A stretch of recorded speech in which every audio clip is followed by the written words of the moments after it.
Let's just jump right into it. Today, in this explainer, we're breaking down a moment that literally shattered expectations and totally rewrote the landscape of modern pro wrestling.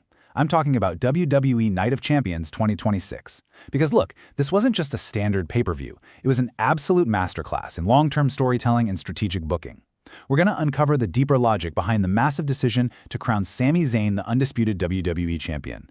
I mean, how exactly do you take the ultimate underdog, throw him in the ring with two unstoppable titans, and orchestrate a finish that makes perfect logical sense and creates a generational memory? Well, let's dive into the masterpiece. After years of being called the underdog, after years of being close but never chosen, Sami Zayn finally did the impossible. Just take a second and let the gravity of that statement sink in. Picture the scene under those smoky arena lights, the absolutely deafening roar of a stunned crowd, that massive collective gasp rippling through the wrestling world the second the ref's hand hit the mat for the 3 count. See, this wasn't an accident. This was the absolute peak of a story that's been simmering for the better part of a decade. So, let's get into Chapter 1, the shock win. To really get why this payoff hit so hard, we gotta look at the massive mountain they put in front of our guy. On paper, this triple threat match looked way more like an execution than a fair fight. You've got the defending champion, Cody Rhodes, literally the undeniable face of the company, riding just insane momentum. Then you have the ring general, Gunther, an absolute force of nature, basically the final boss who just breaks people. And right there in the middle, you've got Sami Zayn, the underdog, the odd man out. He's the guy everybody loves, but honestly, very few people actually expected him to walk out with the gold. Yet somehow he overcame both of those dominant forces in one single night, so the real question is, why him and why now? Which brings us to Chapter 2, Earning the Fans' Trust. At its core, pro wrestling is all about the emotional transaction between the guys in the ring and the fans in the stands, right? And when it comes to that emotional connection, Sami Zayn is arguably the wealthiest guy on the roster. For years, he was constantly labeled as the ultimate underdog. He took the brutal losses, he bumped like crazy for the Giants, he made everybody else look like $1 million. And then, recently, we saw him get agonizingly close. We rode that crazy emotional roller coaster with him through the whole Bloodline saga. We saw him challenge for the gold, but he was just never the chosen one. He never got to actually carry the company on his back. And you know what? That exact history of coming up short is what made Night of Champions 2026 such an earned, incredibly satisfying climax. The fans deeply believed in his journey because we suffered through all those setbacks right alongside him. The trust was absolute. Moving on to Chapter 3, the Saudi Arabia factor. Where a match happens plays a huge role in how a historic moment actually feels on TV. And deciding to crown Sami in Saudi Arabia, absolute stroke of genius. The cultural connection, the history, and just the sheer explosive energy of that specific crowd transformed this from a really great match into a visceral, historic event. When Sami won, that reaction wasn't just loud, it was thunderous, literally a deafening roar of pure, unfiltered catharsis.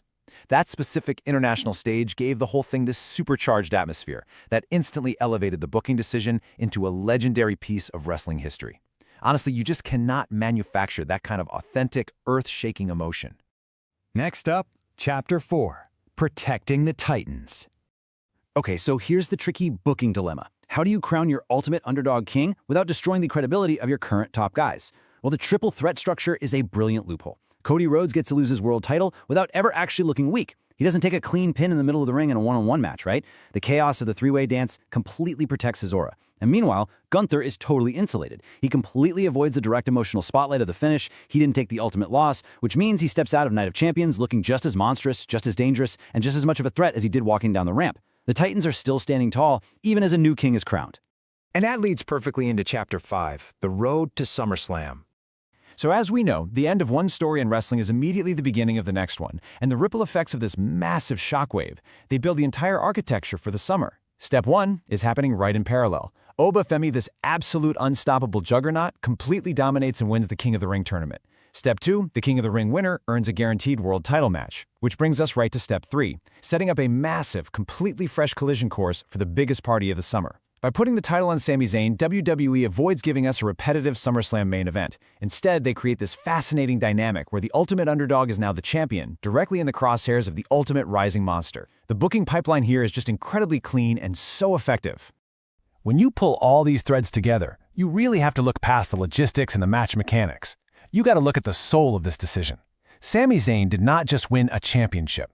He won the one thing WWE fans had been waiting years to see, proof that the underdog story still matters. You know, in an era that's completely dominated by multi-year title reigns, unstoppable factions, and larger-than-life final bosses, it is so easy to get cynical. But Sami's victory is the perfect antidote to that cynicism. It's a massive reminder of exactly why we invest so heavily in these characters. So, the chase is finally over. The boyhood dream has actually been realized on this incredible global stage. But here's the thing, the reality of being the champion is way more brutal than the reality of being the challenger. Sami finally conquered the mountain. But with Abba Femi and SummerSlam looming right around the corner, how long can the ultimate underdog actually survive now that he's the hunted king? We're going to be watching every single step of this reign to find out. Thanks for joining me for this explainer, and we will see you next time.